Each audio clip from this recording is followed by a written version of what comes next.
नमस्कार, मैं हूं सुनील जोगी। न्यूज़ विलेज इंडिया में आपका स्वागत है। साथियों, आज आपका परिचय ऐसी महान विभूति से कराने जा रहे हैं, युवा हृदय सम्राट, जो कई कार्यों में बढ़ चढ़ करके हिस्सा लेते हैं और प्रेरणा स्रोत हैं युवाओं की धड़कन। जानेंगे इनसे। नाम है पीयूष शर्मा जी और ये हैं श्री बुद्धसेन पब्लिक स्कूल के प्रधानाचार्य जी। जानते हैं इनसे। सर, जानना चाहेंगे कि कोरोना काल में जो शिक्षा की व्यवस्था चल रही है आपके स्कूल की, वो किस तरीके से चल रही है? देखिए, सबसे पहले तो मैं कोरोना काल में जी हमारे बीच से जो लोग गए हैं, विभिन्न परिवारों से जो लोग मृत्यु को प्राप्त हुए हैं, उनके लिए मैं हार्दिक श्रद्धांजलि देना चाहता हूं। जी और मैं बताना चाहता हूं कि कोरोना काल में सबसे ज़्यादा प्रभावित शिक्षा ही हुई है। जी रोजगार चले गए लोगों के, लेकिन बच्चे जो स्कूल आ रहे थे लगातार पिछले 14 महीनों से 15 महीनों से जो स्कूल नहीं आ रहे हैं, जी आज उनकी स्थिति, उनके माता पिता जैसे फ़ोन करके बताते हैं, उनकी स्थिति बहुत ख़राब है। जी और जब वो स्कूल आएंगे जी तब उनकी स्थिति क्या होगी, बिल्कुल हमें लग रहा है कि नए सिरे से हमें उनको शुरू करना पड़ेगा। दूसरा वहीं हम जानना चाहेंगे सर कि आपकी विद्यालय में जो भी शिक्षक थे और कोरोना काल में उनको किस तरीके से भरण पोषण कराया गया, किस तरीके से उनके खर्चे चले, इसमें हम चाहेंगे कि कुछ प्रकाश डालें आप। देखिए, मैं आपको बताना चाहूँगा कि सबसे पहले जब लॉकडाउन हुआ था, जी तब हमारी प्रबंध कार्यकारिणी ने ये निर्णय लिया था जी कि आगामी जितने टाइम तक लॉकडाउन रहेगा, जी हम बच्चों से फीस नहीं लेंगे। जी और हमारी जितनी भी व्यवस्थाएं हैं विद्यालय की, सभी फीस पर डिपेंड करती हैं। जी जी तो हम अगर फीस नहीं ले पा रहे जी। हैं और समय से अगर फीस भी नहीं आती है, तो हम अपने अध्यापकों को भी पूरी सैलरी नहीं दे पाते हैं। जी हमने ऑनलाइन क्लासेस चलाई थी, जी। उसके लिए हमने उनको पेमेंट दिया है। जी। तो क्या ऑनलाइन क्लासेस आपने चलाई, उनका रिजल्ट पूर्णतया सही रहा? आपकी नज़र में कैसा रहा? ऑनलाइन क्लासेस सिर्फ बच्चों को घेरने की व्यवस्था है मेरी समझ से। जी हमारा स्कूल ग्रामीण क्षेत्र में है, जी। जहां लगभग 30 से 40% गार्जियंस के पास एंड्रॉयड मोबाइल होते हैं, जिन पर ऑनलाइन क्लासेस चलाई जा सकती जी हैं। जी जी बाकी के किसान हैं, जी मजदूर हैं, उनके पास ऐसी व्यवस्थाएं नहीं हैं। जी तो मैं समझता हूं ग्रामीण क्षेत्र में जी। ये व्यवस्था बिल्कुल भी लागू नहीं की जा सकती है।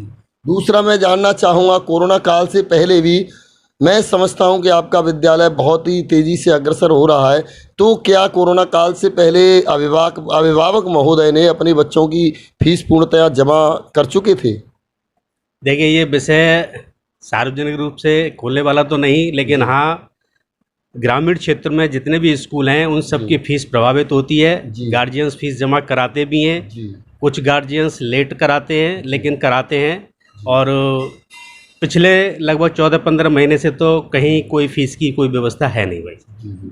वहीं चाहेंगे, हम जानना चाहेंगे कि जैसे आपका विद्यालय में आपका पूरा स्टाफ लगभग कितने लोगों का होगा, और आज कोरोना काल में उनकी घर की व्यवस्था किस तरीके से चल रही है? क्या वो पूरी तरह से आप पर निर्भर हैं? क्या उनके पास और कोई दूसरा रोजगार है?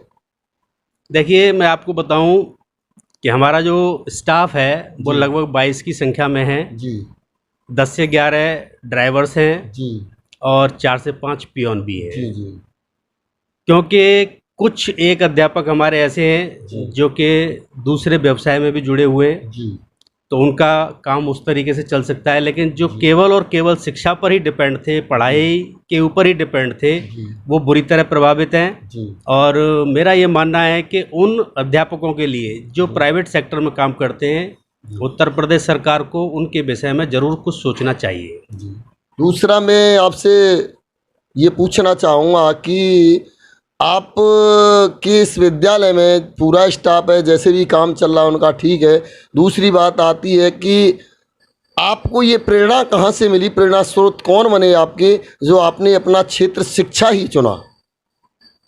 मेरे पिता मेरे सबसे बड़े प्रेरणा स्रोत रहे हैं। जी वो शिवदान सिंह इंटर कॉलेज में प्रवक्ता के पद पर कार्यरत थे। जी दुर्भाग्यवश सन 2004 में उनका देहांत हो गया, जी और उन्हीं की परंपरा को हम लोग आगे बढ़ा रहे हैं। जी मेरे बड़े भाई वो भी केमिस्ट्री के लेक्चरर हैं, जी मैं स्वयं अध्यापक हूँ, जी।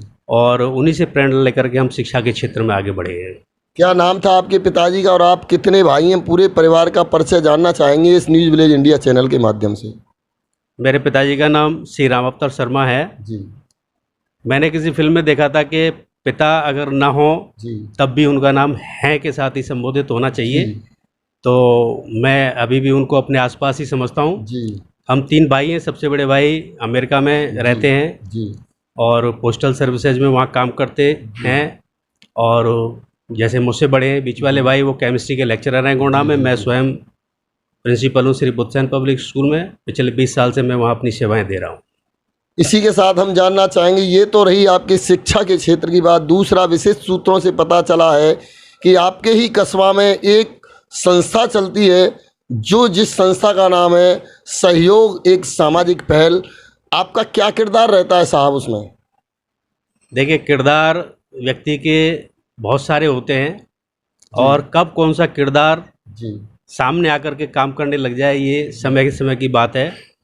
3 साल पहले इस संगठन की रचना हुई जी और इस संगठन को खड़ा करने में जी 4 लोगों का मुख्य नाम है जी और उनमें हमारे संगठन के अध्यक्ष सुमित अग्रवाल जी जी, हैं, जी। जिन्होंने इस संगठन को खड़ा करने में सबसे महत्वपूर्ण भूमिका निभाई। जी मैं उस संगठन में सह सचिव के रूप में कार्य कर रहा हूँ जी और पिछले 3 साल से जी सहयोग की भावना से जी सामाजिक क्षेत्र में हम लोगों के साथ जुड़े हुए हैं। जी और सबसे पहला कार्य हमारा पर्यावरण की सुरक्षा को लेकर के था, जी साफ सफाई को लेकर के था, जी वृक्षारोपण कराया, जी पानी की बचत के लिए कार्यक्रम कराए, जी। गरीब बच्चों में कपड़े वितरित किए जी और बहुत सारे ऐसे कार्य हैं। मेधावी छात्रों को हमने सम्मानित किया जी और इस कोरोना काल में जी। गरीब परिवारों को राशन बांटने का काम भी हमने किया था। जहाँ विशेष सूत्रों से पता चला था सर कि कोरोना काल में सहयोग एक सामाजिक पहल ने मेन चौराहे पर एक चाय की कैंटीन की व्यवस्था की थी असहाय लोगों के लिए। वो सहयोग सामाजिक पहल कहाँ तक कामयाब हुई और किस तरीके के उसमें आपको फ़ायदे और नुकसान देखने को मिले? देखिए, वो एक सब लोगों के साथ मिलीजुली व्यवस्था थी जी और ऐसा देखा गया कि चौराहे पर जी रात्रि के समय कुछ अनजान व्यक्ति बसों से उतर कर के गंतव्यों पर नहीं पहुंच पाते थे, वो चौराहे पर रुकते थे। सर्दियों का भी समय था। जी कुछ हमारे पुलिसकर्मी जो कोरोना वॉरियर्स के रूप में काम कर रहे थे, जी वो भी लगातार वहाँ ड्यूटी देते थे। जी तो उनकी भी और कुछ दूसरे लोग, मजदूर वर्ग के लोग, जी अपनी जो चाय की प्यास रहती है, आमतौर पर चाय हमारा एक मुख्य पेय बन चुका है, जी जी जी उसको बुझाने के लिए हमने सोचा कि उनको थोड़ा सा राहत मिलेगा, जी रात के समय थोड़ा सा गर्मी मिलेगा, जी तो हमने वो व्यवस्था की थी। चली भी, जी लेकिन हर चीज़ के फायदे और नुकसान होते हैं। जी उस व्यवस्था को कुछ लोग इस तरीके से देखने लगे कि ऐसे ही जिनको आवश्यकता नहीं, जो अपने घर में भी पी सकते हैं, वो जी, भी जी। वहाँ जा कर के पीने लगे। तो इस पर विचार विमर्श किया गया, फिर उस व्यवस्था को हमने विड्रॉ कर लिया। यानी आपकी नज़र में उसको कुछ लोग अपना व्यक्तिगत फ़ायदा लेने के लिए अधिकतम लोग पहुंचने लगे और ये नहीं सोचा कि ये व्यवस्था उन लोगों के लिए है जिन लोगों को कोई सहायता प्रदान नहीं हो पा रही है, आने जाने वाले जो बाहर के व्यक्ति हैं।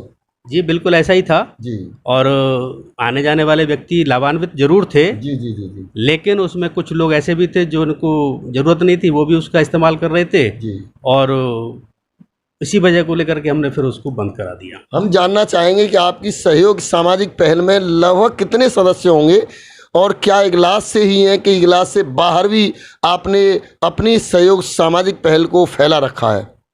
अभी वर्तमान की स्थिति में लगभग 100 सदस्य हैं हमारे पास। जी बीच में सदस्यता अभियान हमने रोक दिया था, जी अभी फिर से सदस्यता अभियान चल रहा है जी और ज़्यादातर संगठन के सदस्य इगलास लोकल से हैं, क्योंकि हमने अपना जो कार्य क्षेत्र है जी वो केवल इगलास को ही चुना था। जी। हालांकि अब बाहर के लोग भी जुड़ने लगे हैं, जी काफ़ी लोग हमारे संपर्क में हैं, वो कहते हैं भाई हमें जोड़िए और इस संगठन को बाहर फैलाइए। जी तो अब उस संगठन पर धीरे धीरे काम बाहर की तरफ हम आगे बढ़ना चाहते हैं और बाहर के लोग भी जुड़ेंगे और अपना कार्यभाव, सेवा भाव ग्रामीण क्षेत्रों में भी हम देने की प्रयास कर रहे हैं। क्या कभी आपकी सामाजिक एक सहयोग एक सामाजिक पहल की कभी मासिक बैठक होती है क्या? मैं जानना चाहूँगा आपसे। अभी पिछले 14-15 महीने से तो ये व्यवस्था लगभग ख़त्म हो चुकी है। जी। कोरोना प्रोटोकॉल के ध्यान में रखते हुए जी ये बैठकें अब समाप्त हो गई हैं, लेकिन उससे पहले महीने की एक बैठक हम निश्चित रूप से करते थे, जिसमें हमारा ये मुख्य ध्येय रहता था कि सभी सदस्यगण पहुँचें, लेकिन ज़्यादातर सदस्यगण व्यापार से जुड़े हुए हैं, तो कभी किसी के पास वक्त होता है, कभी किसी के पास होता है, तो निश्चित रूप से पहुंचते थे और जो भी विचार विमर्श होता था, जो भी डिसीजन होता था, सबके साथ बैठक के बाद ही होता था। मैं ये भी जानना चाहूँगा, जो भी आपका संगठन है, सहयोग एक सामाजिक पहल, क्या ये संगठन किसी राजनीतिक पार्टी से भी संबंध रखता है क्या? नहीं नहीं नहीं, ये सामाजिक संगठन है। इसमें कोई भी व्यक्ति खुद राजनीतिक हो सकता है, लेकिन संगठन राजनीतिक नहीं है। बिल्कुल राजनीति से दूर हट करके, चाहे वो किसी भी समाज का व्यक्ति हो, किसी भी पार्टी का व्यक्ति हो, ज़रूरतमंद है तो हम उसकी सेवा में तत्पर हैं, खड़े हुए हैं और हमेशा खड़े रहेंगे। आगे की क्या व्यवस्था है आपको, इसके बारे में हम जानना चाहेंगे कि आपका जो संगठन है वो आगे की रणनीति क्या तय कर रहा है और उसमें किस किस तरीके के कार्य होंगे, इस पर प्रकाश डालेंगे तो हमें बहुत अच्छा लगेगा। अभी तो जो सबसे ज़्यादा इम्पोर्टेंट कार्य है वृक्षारोपण का, जी जो सरकार की पहल है, जी और जुलाई के महीने में बरसात का मौसम चल रहा है, जी तो सबसे पहले तो हमारा ध्येय है कि ज़्यादा से ज़्यादा वृक्षारोपण जी हम कर सकें, जिससे कि अभी पिछले कोरोना काल में देखा हुआ ऑक्सीजन की कमी जी के चलते कितने लोग अपना जीवन समाप्त कर चुके हैं। जी तो कुछ ऐसे पौधे, नीम है, पीपल है, पीपल जो ऑक्सीजन का सबसे बड़ा स्रोत है, जी जी जी ऐसे कुछ पौधे लगाएंगे हम जी और चाहेंगे कि पर्यावरण सुरक्षित रहे और ऑक्सीजन की कमी पर्यावरण में न रहे। सबसे पहला कार्य है। और उसके बाद जैसे ही अनलॉक की प्रक्रिया शुरू होगी, धीरे धीरे हो भी चुकी है, धीरे धीरे सब लोग आ रहे हैं, तो फिर से ज़रूरतमंदों की सेवा में हाजिर है, ये हमारा ध्येय है। जहाँ तक है आपने पर्यावरण की बात की और वृक्षों की बात की है, तो मैं चलता हूँ, विशेष सूत्रों से पता चला है कि आप थोड़ा सा राजनीतिक की ओर भी मोड़ते हैं आपको, कि आप बीजेपी में विश्वास रखते हैं। कहाँ तक सच और कहाँ तक गलत है?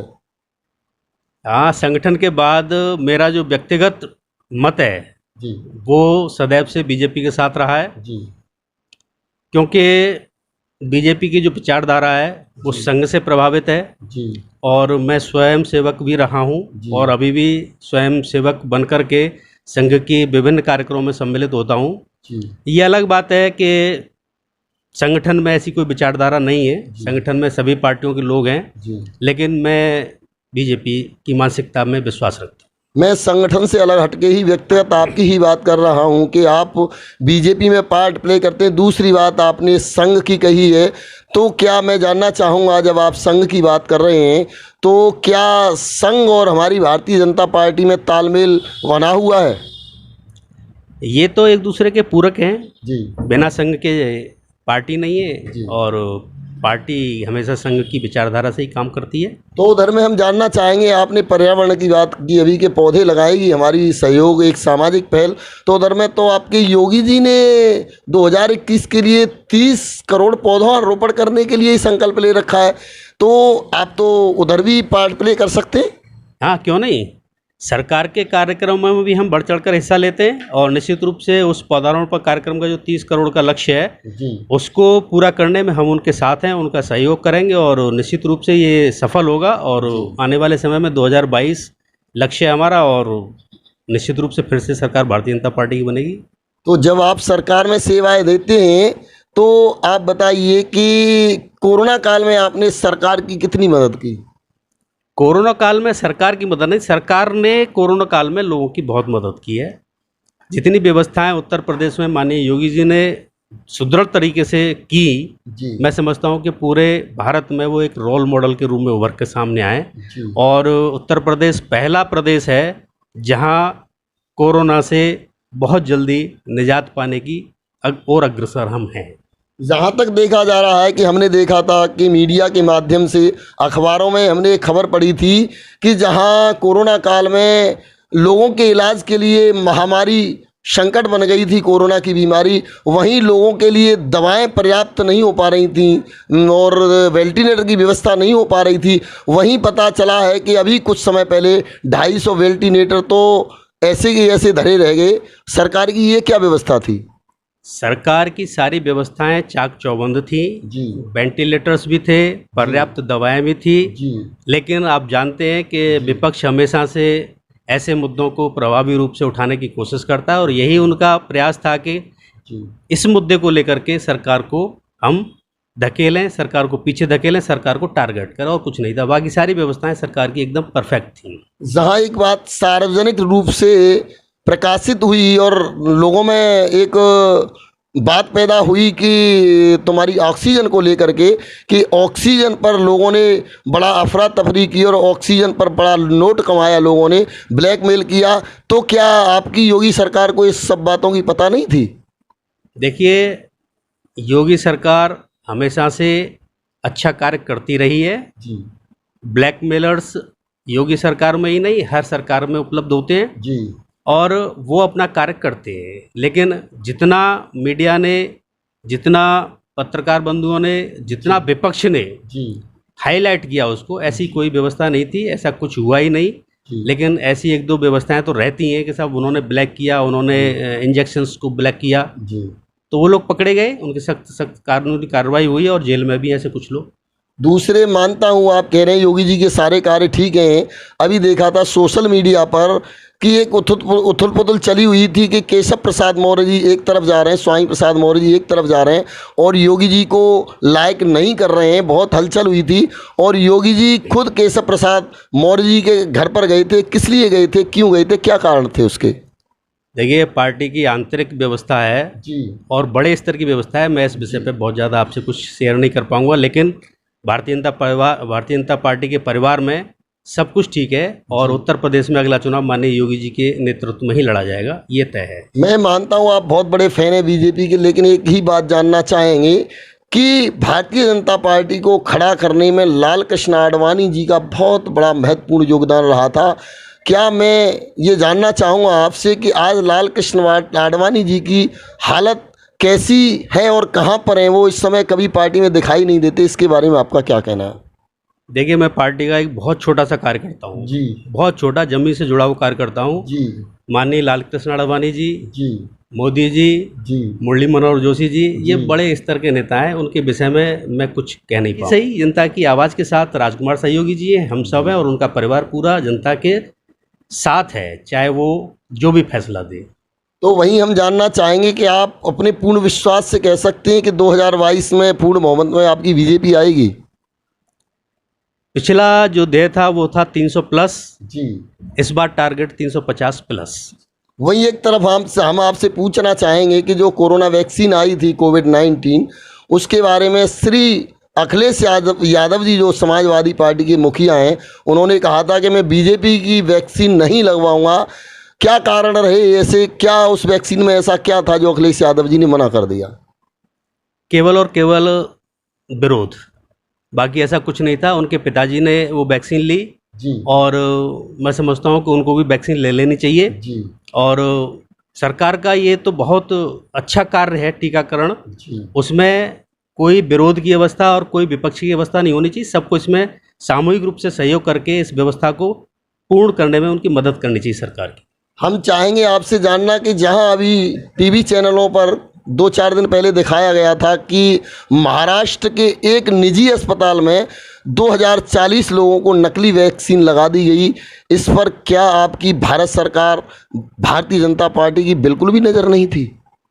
देखिए, ये प्रदेश स्तर का मामला है जी और महाराष्ट्र में जी ठाकरे साहब की सरकार है। जी इसके विषय पर तो वही ज़्यादा सवाल का उत्तर दे सकते हैं। मेरे ख्याल से आपको उनसे सवाल करना चाहिए। चलिए लौट के आते हैं, हम ज़मीनी स्तर की बात करते हैं, आपसे इजलास की ही बात करते हैं। आपको इजलास में भारतीय जनता पार्टी के विकास कार्यों को कहाँ दिखाएंगे? देखिए, विकास कार्य हुए हैं। जी भारतीय जनता पार्टी का कार्यकर्ता होने के नाते जी मैं कह सकता हूं कि विकास कार्य हुए हैं, जी। लेकिन पिछले समय से जब से विधायक बने हमारे राजकुमार सहयोगी जी, तब से लॉकडाउन की वजह से, कोरोना की वजह से जी बहुत से उतार चढ़ाव आए हैं, निधि वगैरह नहीं मिली है, जी तो इससे ज़रूर विकास कार्य प्रभावित हुए। लेकिन अब जाकर के देखें, जी धरातल पर जाकर के देखें तो आपको विकास कार्य मिलेंगे। और मैं यहाँ बैठकर तो नहीं गिना सकता, आपको क्षेत्र में भ्रमण करना पड़ेगा और जाकर के देखें। निश्चित रूप से उनके कार्य सराहनीय रहे हैं और वो और प्रयास कर रहे हैं अच्छा करने के लिए। अचंभा माना जाता है आपकी इस बात को सुन के कि विधायक जी को विधायक निधि नहीं मिली, वो भी उत्तर प्रदेश में उनकी सरकार, केंद्र में उनकी सरकार, जहां राज्य कर्मचारियों को, प्राइमरी के टीचरों को, जूनियर के टीचरों को पूरी व्यवस्था पैसे की, तनख्वाह की दी जा रही है, और विधायक जी को विधायक निधि ही नहीं मिली। ऐसी क्या व्यवस्था है आपकी सरकार में? सरकार की व्यवस्थाएं सबसे पहले कोरोना से लड़ने की रही हैं जी और माननीय मोदी जी ने जितने भी सांसद और विधायक रहे हैं जी उनकी निधि का एक हिस्सा कोरोना की लड़ाई में लगाया है जी और सबकी सहमति से लगाया है। जी पहले जान बचे लोगों की, विकास कार्य भी हो जाएंगे। जी। तो क्या हमारे भारत में लोगों की जान 100 रुपये लीटर पेट्रोल होकर के बचेगी या 87 रुपये लीटर डीजल होकर के बच पाएगी?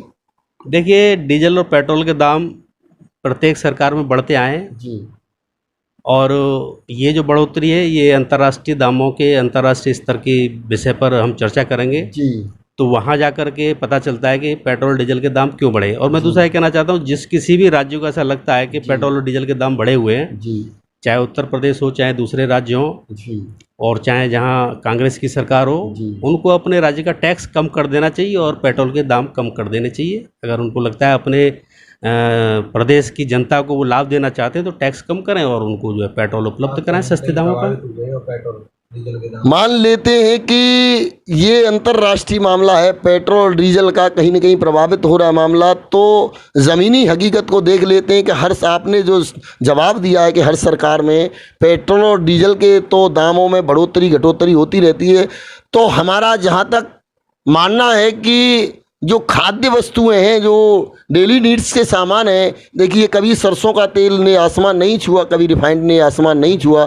आज 170 रुपये 180 रुपये लीटर रिफाइंड है और 160 रुपये सरसों का तेल है। क्या गरीब आम जनता का जनजीवन प्रभावित नहीं होगा इससे? बिल्कुल सही है जी। आम लोगों का जनजीवन प्रभावित है, लेकिन मैं एक प्रश्न आपसे भी करना चाहूँगा। जी सरसों के तेल का विषय आपने उठाया। जी अभी सरसों का जो रेट था, जी मैं समझता हूँ कि जितने लोगों से मैंने पूछा या वो मेरे संज्ञान में आया, जी लगभग 6,000 रुपये प्रति कुंटल के हिसाब से सरसों का रेट जी रहा है। जी किसान ने अपनी सरसों 6,000 रुपये कुंटल में बेची। जी। अब जो व्यापारी खरीदेगा वो जी। उसको आगे जब बढ़ाएगा तो निश्चित रूप से कुछ मुनाफा तो लेगा। जी जी जी। और जब मुनाफा लेगा तो निश्चित रूप से तेल के दाम तो बढ़ने ही बढ़ने। तो क्या हम जानना चाहेंगे कि क्या गैस पर ही सब्सिडी देना जरूरी है? क्या एक गरीब आदमी के लिए क्या सरसों के तेल पर सब्सिडी देना जरूरी नहीं है गवर्नमेंट को? सरसों का तेल राशन वितरण की प्रणाली में शायद शामिल नहीं है। जी जो राशन वितरण की प्रणाली में शामिल हैं, गेहूँ हैं, चावल हैं, दाल हैं, उनके रेट आप देख लीजिए, उस पर सब्सिडी मिल रही है और गरीबों को अब तो मुफ्त में ही दिया जा रहा है फिलहाल तो। जी। और पहले जब दिया जाता था तो उसके बहुत ऐसे दाम थे जो कि सभी अफोर्ड कर सकते थे। सर, मुफ्त में तो मोदी जी ने सिलेंडर भी दिए थे भारत उज्ज्वला योजना के अंतर्गत, लेकिन आज गरीब लोगों पर उनको भरवाने के लिए पैसे भी नहीं है। तो क्या वो सिलेंडर यही इंतज़ार करते रहेंगे कि हमको कब इस्तेमाल किया जाए? नहीं, इस्तेमाल हो रहे हैं। अब गरीबों को जो उज्ज्वला योजना के अंतर्गत दिए गए थे जी वो भरवा भी रहे हैं। ये प्रश्न हमसे करने के बजाय जिनके पास उज्ज्वला योजना के तहत वो सिलेंडर हैं, आप उनसे ये पूछिए क्या उसको भरवा पा रहे हैं, जी क्या उसके पास उनकी व्यवस्था है, जी। तो वो आपको सही से जवाब दे पाएंगे। मेरे समझ से तो सब कुछ ठीक चल रहा है, व्यवस्थाएं सब अच्छी हैं और निश्चित रूप से आगे भी व्यवस्थाएं सब अच्छी ही होंगी। मेरा अंतिम सवाल आपसे यही होगा कि आप भारतीय जनता पार्टी की सरकार से पूर्णतः संतुष्ट हैं? 100%। और आगे आने वाले समय के लिए आप भारतीय जनता पार्टी को क्या कहेंगे? देखिए, मैं भारतीय जनता पार्टी का समर्थक हूँ। सरकारें चाहूँगा कि उत्तर प्रदेश में ही नहीं सभी प्रदेशों में और भारत में भी आने वाले समय में भारतीय जनता पार्टी सरकार बने, लेकिन जी कुछ एक दो विषय ऐसे रहते हैं जिन्हें कहने में कभी कोई गुरेज नहीं है। जी जी मेरा मानना है कि महंगाई पर नियंत्रण होना चाहिए। जी जी आपने प्रश्न किया तेल का, पेट्रोल का, गैस का, निश्चित रूप से उस पर नियंत्रण होना चाहिए जी। और सरकार का दायित्व बनता है कि वो गरीबों को इस तरह की व्यवस्थाओं में शामिल करे और उनको उचित रेट पर इन सब चीज़ों को उपलब्ध कराए। मैं जानना चाहूँगा आपसे कि क्या महंगाई पर ही नियंत्रण किया जाए? क्या भारत की जनसंख्या पर नियंत्रण करना उचित नहीं है? देखिए, जनसंख्या की स्थिति भारत में बहुत विस्फोटक है जी और मेरा अपना मानना है और विशेषज्ञों का भी ये मानना है जी कि जिस देश की जनसंख्या कम होती है जी। वहाँ विकास के रास्ते बहुत तेज़ी से खुलते हैं। जी तो आज भारत को बहुत ज़्यादा आवश्यकता है कि वो जनसंख्या नियंत्रण पर कानून बनाए जी और उसको लागू करे, जिससे कि विकास और तेज़ी से हो सके। बहुत पढ़ाई, जी शिक्षा, जी अब एक परिवार में 2 बच्चे होंगे तो उनको अच्छी शिक्षा दी जा सकती है, उनको जी। अच्छा रहना सहना दिया जा सकता है, अच्छा खाना दिया जा सकता है। जी और जहाँ 8 या 10 बच्चे होंगे, किसी परिवार में 6 बच्चे होंगे, 4 बच्चे होंगे, तो उनको उनके जीवन यापन के लिए बहुत ज़्यादा मेहनत करनी पड़ेगी। अच्छी शिक्षा, अच्छी सुविधाएं, उनसे उनको वंचित रहना पड़ सकता है। इसलिए जनसंख्या नियंत्रण पर कानून शीघ्र आना चाहिए।